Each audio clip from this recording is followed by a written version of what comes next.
שכפים שספר כל נמש חרש ובחול נרדם מה קרה לו יום אחד שקם ונעלם אני רוצה לחזור אל הימים הכי יפים שלי הימים היחפים של בנימין אני זוכר הכל זרם לאט השמש לא מיהר. The silkworm comes from China. We have a medaka fish from Japan.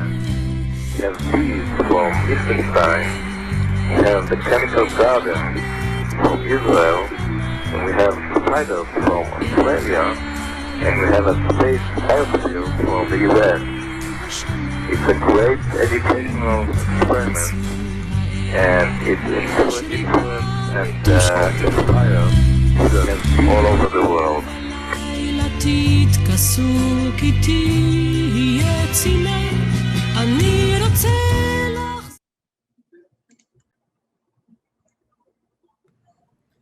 Hello, everyone, and welcome. My name is Kara Savet, and I am the Scientific Affairs Officer at the Embassy of Israel in Washington, D.C. On behalf of the Embassy, we would like to welcome you to our webinar in memory of Ilan Ramon, his legacy and the future of U.S.-Israel space innovation. Ilan and 6 other astronauts aboard the Columbia tragically passed away when their ship disintegrated while re-entering Earth's atmosphere on February 1st, 2003. We are honored to be joined today by former NASA Administrator and astronaut Charles Bolden, who knew Ilan personally. Today, we would love to have you be part of the conversation, so please leave any questions you have for Mr. Bolden in the chat. First off, I would like to introduce the host of our webinar conversation and a dear friend of Mr. Bolden, the Embassy's Deputy Chief of Mission, Benjamin Krasna. Benjamin Krasna assumed the position of Deputy Head of Mission of Israel to the United States of America in August 2018. He arrived in D.C. after serving for 8 years in senior positions at the Foreign Ministry, where he oversaw research on Asia, economy, and energy. He also was at the forefront of formulation of policy regarding international sanctions as a tool to address strategic threats. Following the completion of the MFA cadets course in 1995, he was posted in 1997 to his first position abroad as Deputy Consul General in Istanbul, a period that included coordinating the Israeli search and rescue efforts after the 1999 earthquakes in Turkey. From 2000 to 2002, he served as spokesman of the embassy in The Hague, Netherlands. Between 2005 and 2010, he was Deputy Consul General of Israel in New York, where, among other things, he served as a liaison for the Foreign Ministry to the national and local leadership of the Jewish community. So thank you so much for both of you joining today, and I will turn it over to you, Benji.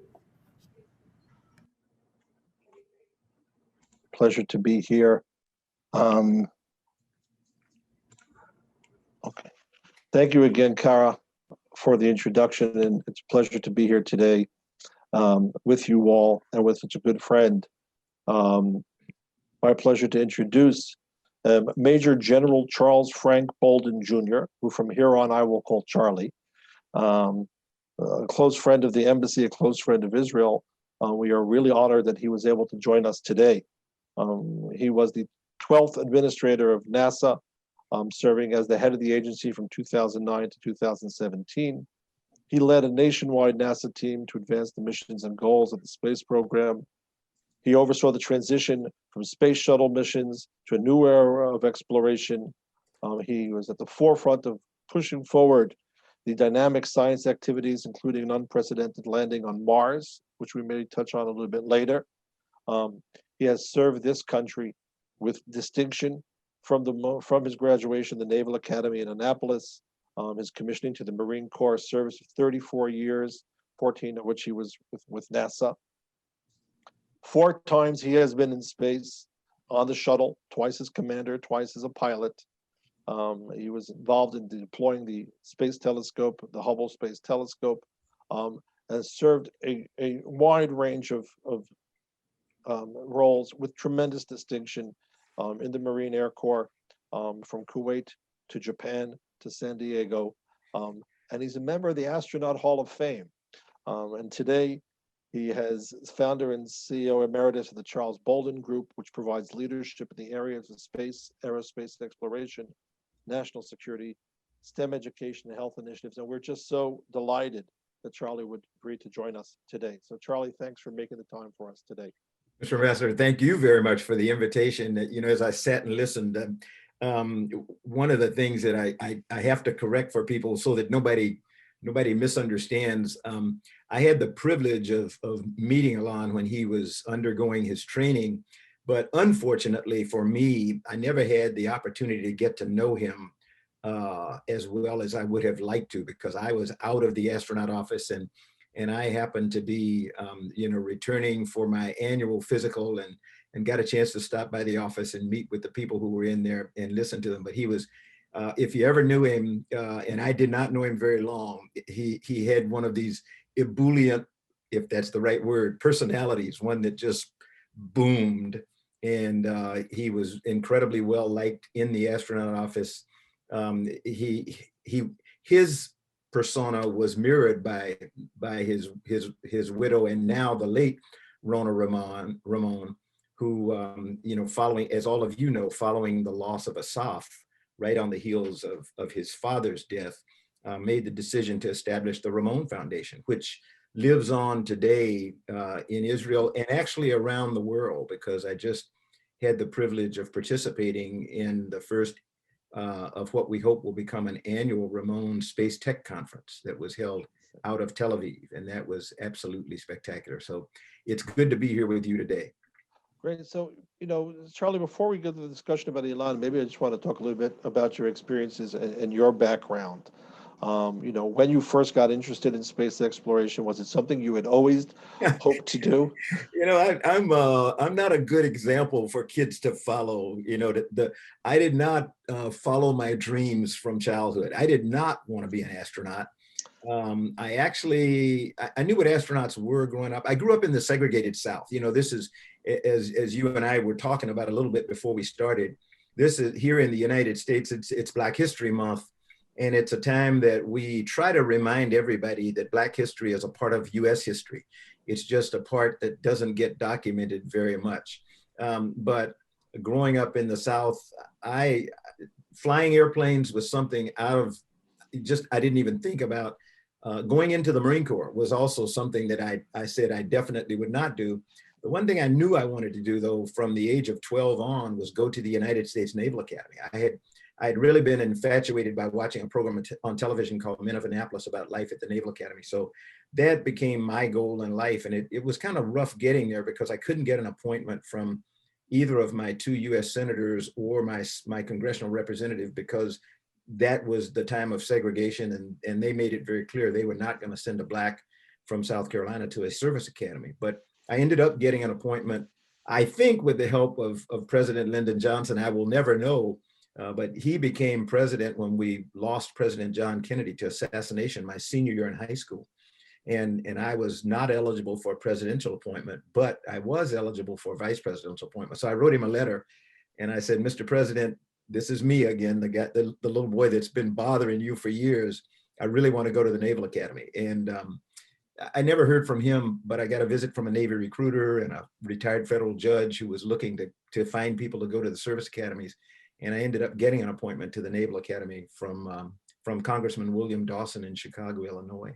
So, a lot of ways to get where I wanted to go. But what changed my mind was meeting the late, great Dr. Ron McNair, who, like Ilan, was lost on a shuttle mission.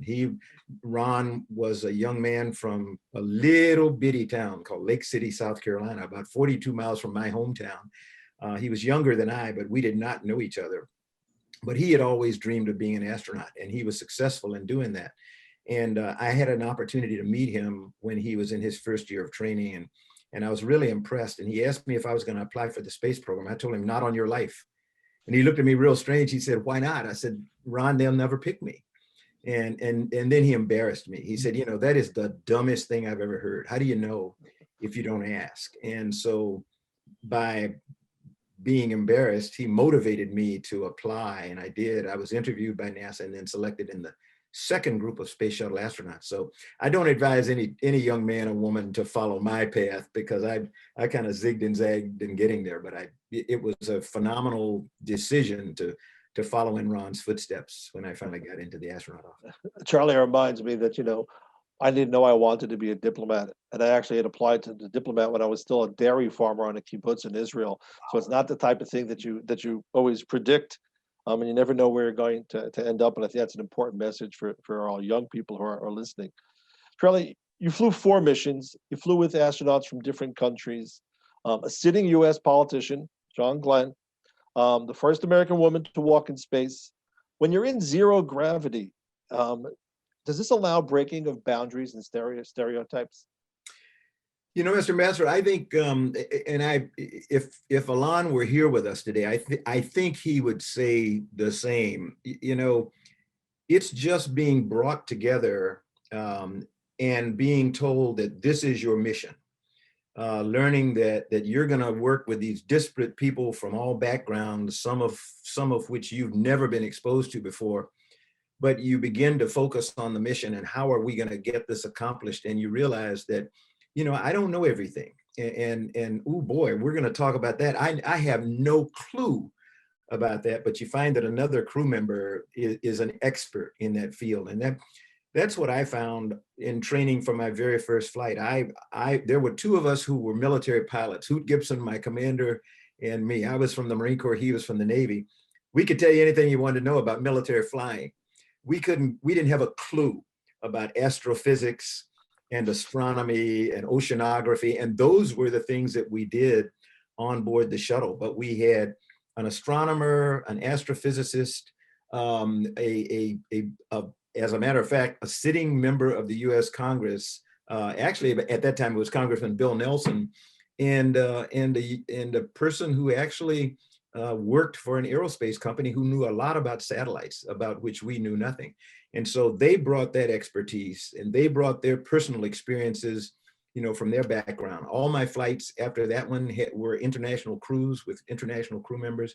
And again, we found that bringing in the diversity and the diversity of thought from each crew member made us a much stronger team. And I think, you know, that's what if you talk to anybody about the Columbia crew, about the STS-107 crew, everybody will tell you that's what made it so rich. You had a black, a woman of Indian descent, Ilan from Israel, you know, you name it, it was there. It was a United Nations mission, as was the Challenger crew.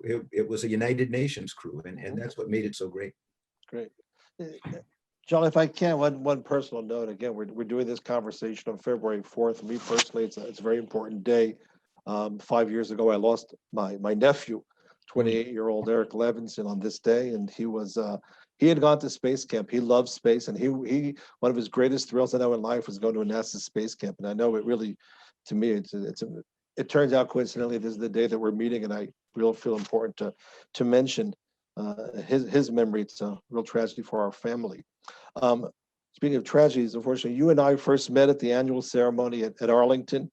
And it's remarkable, people don't realize that all those 3 major events that are commemorated that day happened within days of each other on the calendar. Yeah. All 3 events, I mean, Challenger, Columbia, Apollo 1. What it struck me that day, and I'm glad to wear the NASA pin that they gave me that day, that there's a real sense of family within NASA. What makes it such a unique organization? I think I'll go back to what we just talked about. If you say what makes NASA so unique, or what makes it such a family, it is that ability to bring diverse people together and help them understand that the only way you're going to accomplish this this mission that we're about to undertake. And frequently NASA missions are believed to be, we can't do that. You know, when you start out, I'll go all the way back to the first moon landing, Apollo 11, when President John Kennedy made two speeches. One was before the joint session of Congress, and the other one was in Rice University Stadium in Houston, Texas, when he said, he promised that before the end of the decade, we're going to send a man to the moon and bring him safely back to Earth. And I can remember vividly when I first became an astronaut, talking to some of the old timers, and my favorite was always Gene Kranz, who is a legendary flight director who wore the red, white, and blue vest. And he's most famous on his head, right? Right. Making the statement, failure is not an option, during the Apollo 13 mission, when we thought we were going to lose the crew.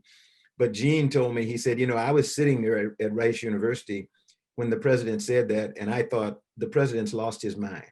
We don't know how to get somebody to the moon, let alone bring them back.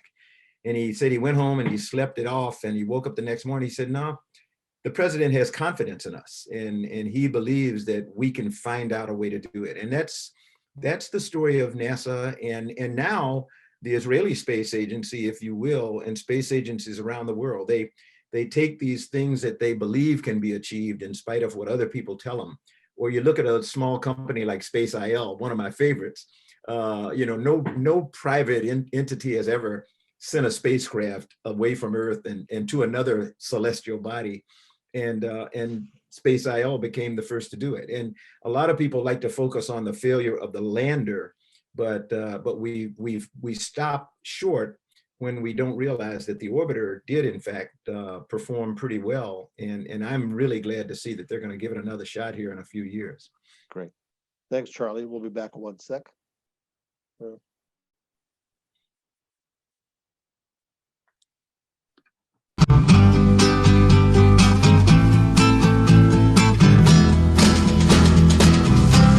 תשמע קולי, רחוקי שלי, תשמע קולי, באשר הנך, קול קורא בעוז, קול בוכה בדמי, ומעל הזמן מצווה ברכה.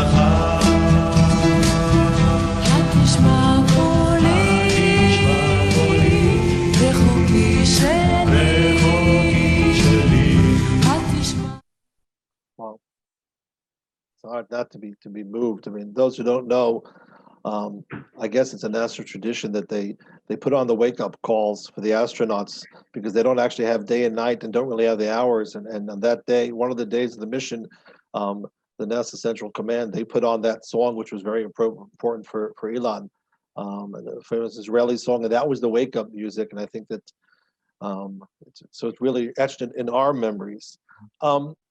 Charlie, you both were fighter pilots, okay? You flew missions, many of them, with great bravery, with great risk in defense of our countries and defense of democracy. And then you went over into a different direction doing exploration and research. How do you make that transition that you and both Ilan did? Yeah, I don't think it's as difficult a transition as people generally think. I get asked all the time, was it difficult to go from the Marine Corps to NASA? And then how about coming back from NASA to the Marine Corps? And I really, for me, it was a pretty easy transition because, for one thing, you were going from a very small organization. The Marine Corps is not a large military in the United States. It's the smallest of the four major fighting forces. But we're built on teamwork. We're built on the strength of diversity. And so moving into NASA, which is also a very small agency, built on teamwork and diversity, it was sort of the same thing. People mistake the military for being always war fighters, and that's not the case at all. I think when you look at the Israeli military, the US military, many of them around the world, particularly in democratic nations, the military spend a lot of time doing what I call disaster relief, and humanitarian assistance.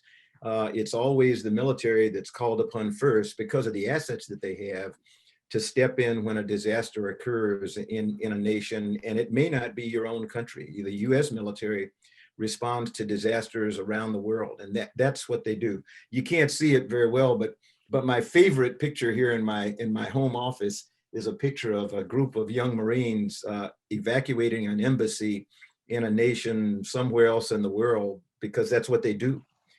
They respond that way. And Ilan, you know, we defend the democracy for which our nation stands so that we can be a beacon of light and hope for the rest of the world. So for me, it was relatively easy to make the transition from being in the military to being in NASA, which is, its vision is to take what we do and learn to make the world better for all humanity. So I think the same basic principle.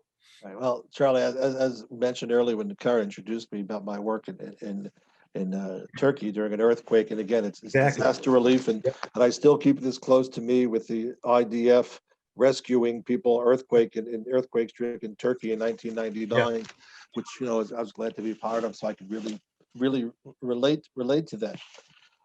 Charlie, I remember the day when I mean, I can actually remember the day when Challenger went off early on in its mission, and I remember also obviously Columbia. In Israel, it was a Shabbat, and I, an observant Jew, wasn't watching television, wasn't listening to the radio, but you immediately saw when you started walking someone on the street, and they knew that you weren't listening to the radio. They quickly went up to you and said, "Did you hear what happened to Ilan? Did you hear what happened to the shuttle?" Mm-hmm. Where were you when you found out, and what was your immediate reaction?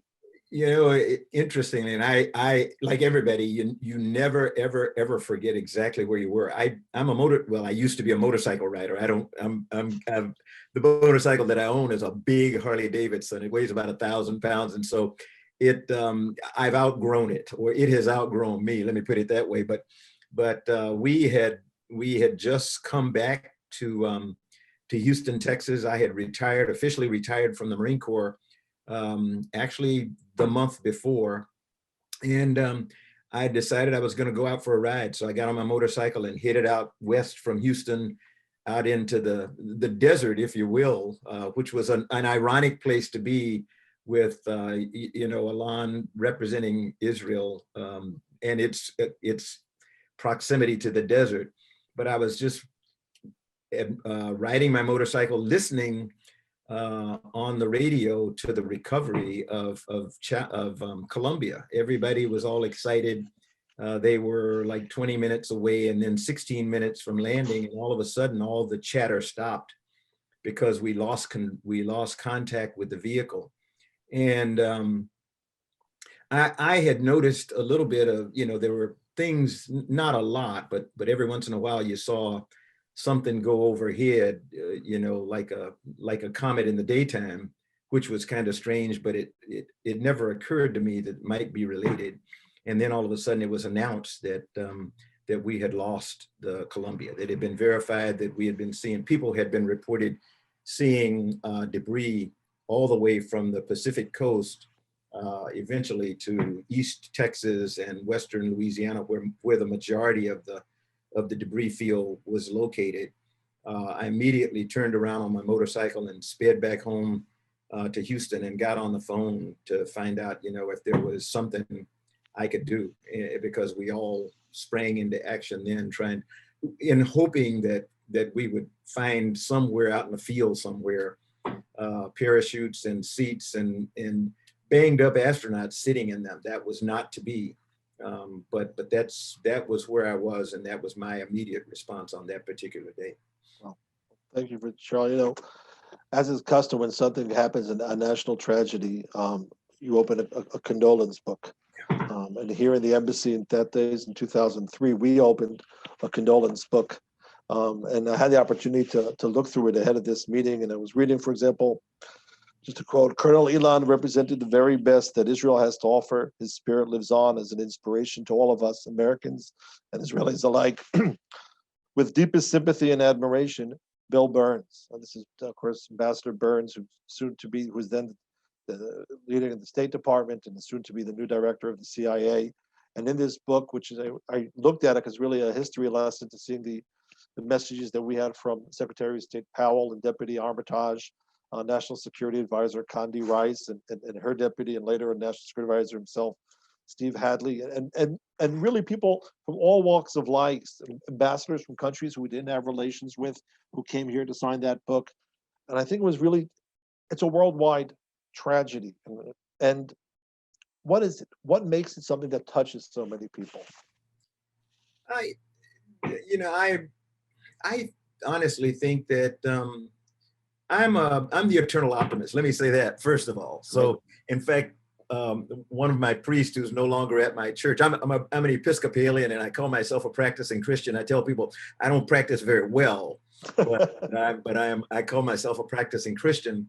But when she hears me use the term eternal optimist, she always reminds me.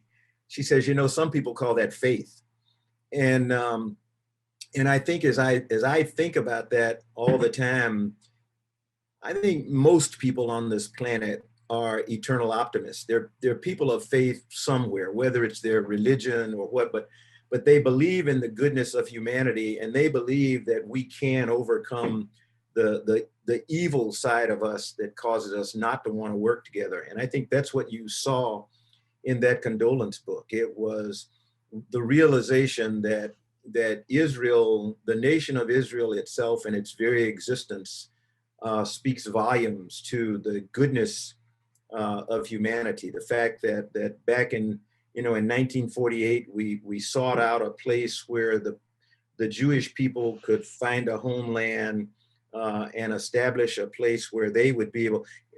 I'm really stretching it to relate it to Black History Month, but it represented a place where they could help people understand that Jewish history is world history, that the Jewish people are a part of the entire globe, and because they're disparately scattered, the diaspora is everywhere. It sometimes is difficult to coalesce in telling your story about the critical role that you played in the history of humanity, the history of the world.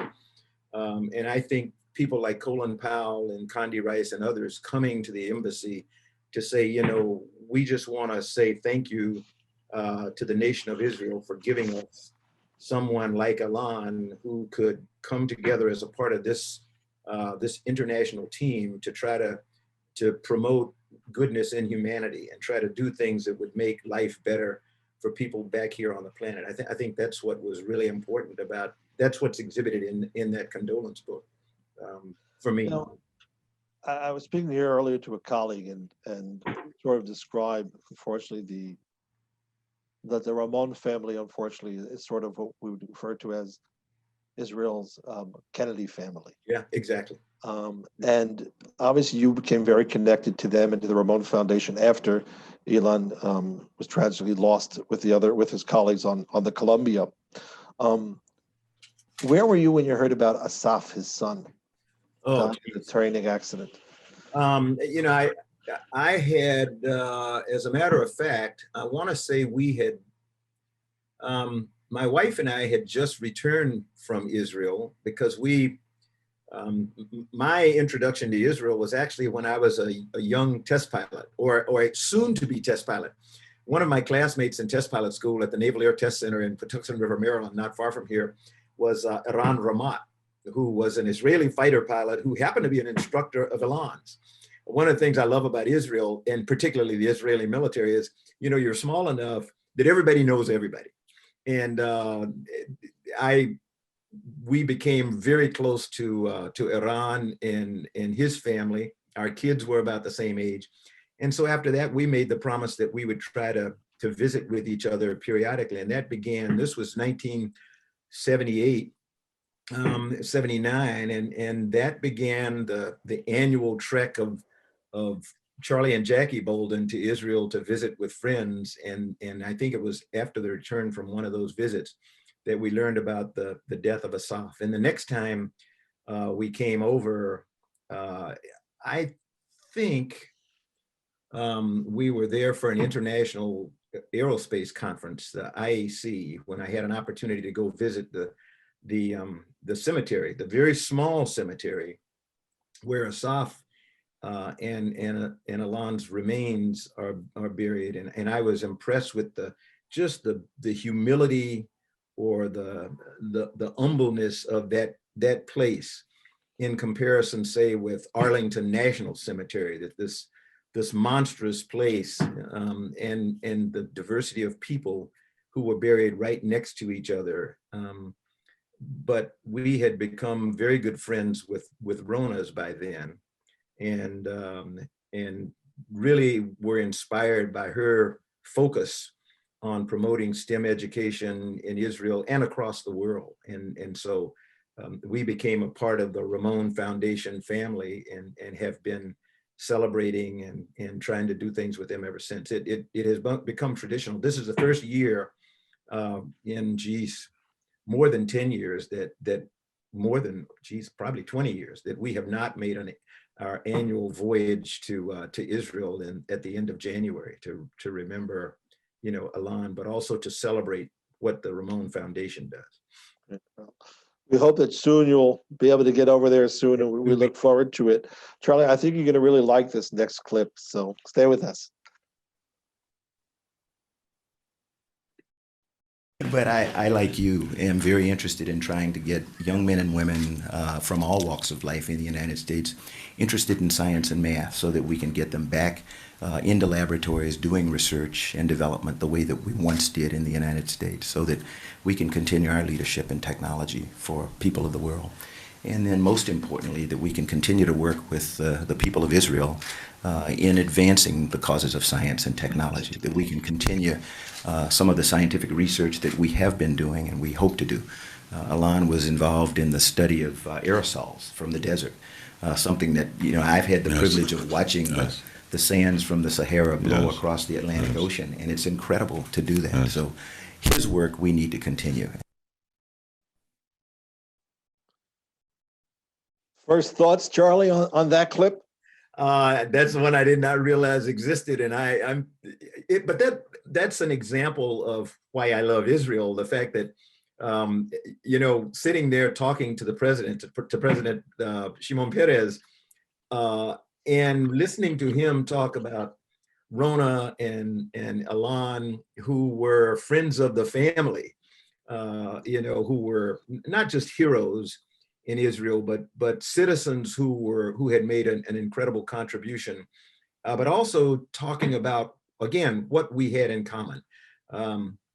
His desire to try to promote science, engineering, technology, math for young Israeli kids, because he realized, much as many of the other leaders in that region of the world realized, no matter whether they're Jewish or Arab or what, they all realize that we've got to get mainly the young men, focused on education, because the alternative is destruction for the region and eventually the world.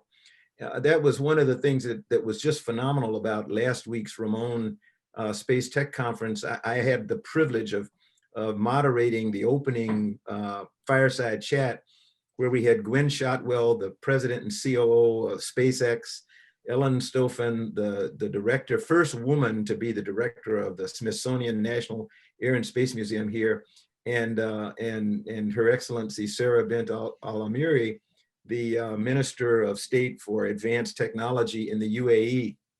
And I look at whether or not we can make the Abraham Accords work, that bring together Israel and the other nations of the region to advance what President Perez was talking to me about, educating young people throughout the region, getting them all motivated to advancing the region. You showed the clip that Ilan was talking about, seeing no borders and no boundaries. That's, I think all of us who have flown to space come back and we make that same statement. And I love the backdrop, because it's a moving image of my favorite picture from space that I took with an IMAX camera that shows mainly the Middle East, but focused right on Israel. And it seems to make no difference. Every single one of us who has gone to space, Ilan said it incredibly well. Prince Sultan from Saudi Arabia said it. You know, you spend the first couple of days trying to find your home country or whatever else, and then you realize that there are no borders or boundaries. And in a few days, you start focusing on your region of the world. And then by the end of the first week, you realize that you're a citizen of this globe and that's your home, not just the specific country from which you come. And I think that was the message that Ilan was trying to give us, that we're all citizens of this globe on which we live. The only planet that we know today sustains life, human life. We don't know whether we are the only place, but right now all the evidence is we're the only planet right now, and we're the only one within reach that can sustain life as we know it here on Earth. So we've got to take care of it, and all those messages come through with almost every minute of Ilan's mission and his commentary down to us here on the planet. Right. Well, Charles, Shirley, you were part of the administrator who issued the joint declaration of cooperation between NASA and the Israel Space Agency, and you've become a strong supporter and a friend of the Israel Space Agency. And now, as you mentioned, we have maybe new opportunities opening up with the Abraham Accords and the UAE. What's the role of those smaller countries? I mean, the United States and NASA, this is leading the ship. Where do we all fit in, and how can we make this more about even better about cooperation? Well, believe it or not, I think the smaller nations are the key to the future of the world. And it's easy for the United States to, as we have shown from time to time, when we shrink back into our periods of isolation, when we think we can live on this planet alone, that's not possible. Global economics, global science, global health, everything that allows humanity as we know it to survive is global. It's not regional or national. And it is so important for a nation like Israel to be able to demonstrate that living in a bad neighborhood, to put it mildly, I mean, it's not a good neighborhood. It's improving. Let me tell you, but it's like my growing up in Columbia, South Carolina. I grew up in a bad neighborhood, but if I go back today, it's because we have learned through the civil rights era and everything else. My mother, who was a high school librarian, became the first Black librarian to run a library in a previously all-white school. My father, who was my high school football coach in an all-Black school, went over and became a coach, and eventually, until he died, was the athletic director at an formerly all-white school in Columbia, South Carolina. And that's small groups, like small countries, Israel, UAE, you name it, coming together, realizing that if we want to make this region one of the leaders in the world, it's going to take collaboration and cooperation. And we've got to be able to get beyond our differences and look at the 98% of us that's alike. The scientists tell us that I'm like 98% of you, and it's only 2%, I think, that makes us different. But the other 98% is all the same. So, we came out of the same mixing bowl, and then somebody threw in an extra 2% to make you, and me. We need to spend more time thinking about that and what makes us alike and what we can do together that's important. Charlie, you spoke earlier, you mentioned Space IL, you mentioned the success of Bereshit and how it came with its cooperation with NASA. And now we're seeing the commercial agencies getting more and more involved. We're also seeing high-tech companies such as STEMRAD and Space Pharma, which are based in Israel, doing protective radiation suits. This merging of the commercial, private sector involvement, which also really probably is also going to attract so many bright young minds into it and connect them to the space exploration. What's exciting? What's the particular technological innovation that you're most excited about as we move forward? Ooh, This is recent, by the way. I recently learned about an organization called Aleph Farms out of Tel Aviv. And they're a company that does bio farming or bio food production. So they actually, instead of slaughtering cattle or lambs or whatever, they just take samples or cells from a cow and take it and grow a meat substitute through a biological process, 3D printing, if you will. And it turns out that what they do and they've perfected here on the planet, sort of an inverse to what we use space for a lot of. Frequently, companies go to space to firm up a process that can then be brought back to Earth for use. Aleph is actually producing meat in a way that we can send it to space to feed astronauts in a way that we have not known how to do before, because we go to the moon, back to the moon, and then especially onto Mars, an 8-month trip. There's no cargo ship that's going to be bringing your fresh meat, every week or so. You got to take it with you or make it. And the work of Aleph Farms is absolutely perfect for what we're trying to do there, to allow human beings to survive for long periods of time by making their own foods and the like. So you look at the radiation vest that has been flown now on Orion, and I think will be flown on Orion again for the first Artemis mission. And so far it's proven to be pretty effective in protecting the human against radiation. So you asked before, what can little nations do? It's the ingenuity that comes out of countries like Israel that are allowing us to tackle some of the big issues that we've got to be able to tackle if we're going to survive long duration space flight the way that we want to do to go, say, to Mars. Try, it almost sounds like you're describing Matt Damon in the movie Martian as he did his own, my favorite, his own farming. But I have to ask the question, since you raised it. Yeah. What was the best meal you ever had in space? Oh, I love to eat. And I always have to remind kids, we don't eat out of tubes anymore. We don't eat like paste. We take normal food. There's quite an operation for having the astronauts. Ilan did the same thing. You go through weeks and months of evaluating the foods that are available from the food lab at the Johnson Space Center, or in the case of Ilan or Sergei Krikalev, with whom I flew from Russia, or anybody else who's an international astronaut. We get samples of their foods and we bring them into the food lab, make sure that they're going to be safe for the crew and we can preserve them for whatever period of time they're going to be on the station. And we eat with fork, knife, spoon, and everything. My favorites, I'm a vegetable person. So my favorites were beans of all kinds. Green beans I love. I'm a salad eater.